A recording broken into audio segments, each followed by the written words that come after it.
sports from where you live. Well, welcome back after that short half. We are entering into round 2 of our show, and we have 4 exciting games on this half of our lineup. So let's get into the action and start off with Central Catholic and Lewis Cass. And Gabe, how did it feel to cover your alma mater? Well, Bree, Carson Barrett and the Purdue Boilermakers in action tomorrow.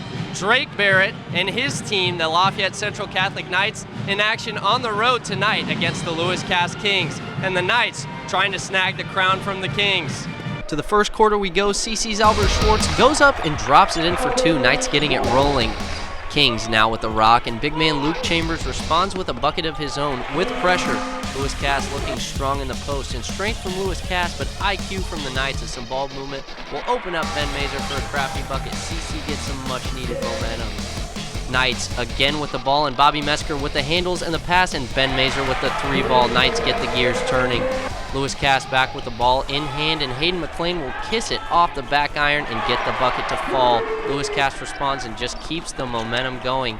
Kings with the rock in hand, and again Tyson Good earning his last name and laying it in. Lewis Cass just keeps up the attack. We've heard defense wins championships, and while that may be debatable, it certainly helped the Kings win this match tonight. Lewis Cass grabs a home win 44-34, defeating Central Catholic. And Bree, Lewis Cass holding on to their crown and keeping their throne at home tonight. Reporting from Lewis Cass High School, Gabe Obermiller, Sports 18.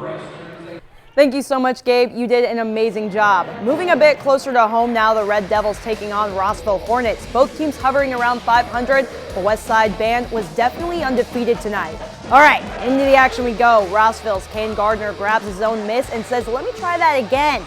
And just like that, Hornets are on the board early. And it's Rossville again as Caden Del Real shows his defender. He's the real deal. Buzzes down the lane untouched and lays it in for the deuce.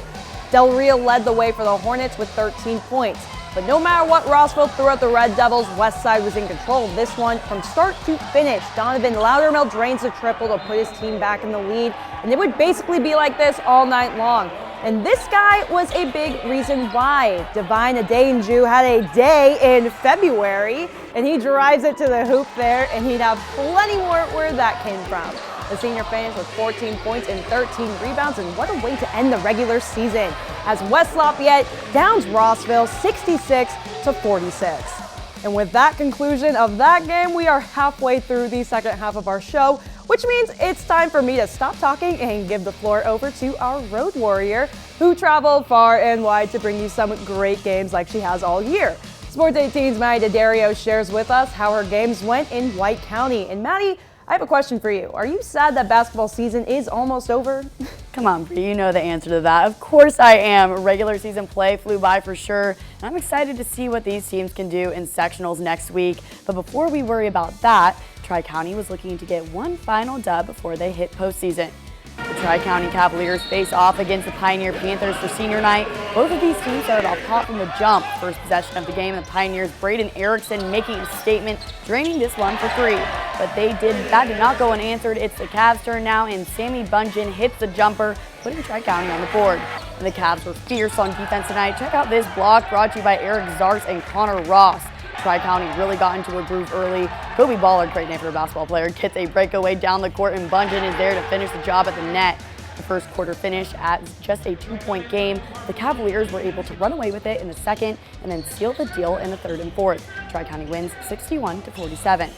Now let's head over to Frontier to see how the Falcons did against the Clinton Central Bulldogs. Starting on Frontier side of the court, the Bulldogs were playing some aggressive D tonight, but that's no problem for Reed Duncan, who puts it back from the corner for 3. But Frontier wasn't shy on defense either. Bulldogs go up for a shot, but the Falcons get the block, sending it back down to their side of the court. Clinton Central was still locked on deep offense though, especially Luke Davidson from outside the arc. Here's Davidson with one, and then another moments later. Corey Smith was also hot from behind the 3-point line, putting this one in for 3, and then does it, wait for it, again from the other side. The Clinton Central Bulldogs take the win in a close one, 72-63. Bree, sending it back to you. Maddie, you've been a trooper all year. Thank you so much for everything. And all right, with the conclusion of those last 2 games, we are now officially done with our second to last frenzy. But don't go anywhere just yet because we still got plenty to talk about after the break. Coming up, you'll hear from head coach Matt Painter ahead of tomorrow's matchup against IU. That's next after this timeout.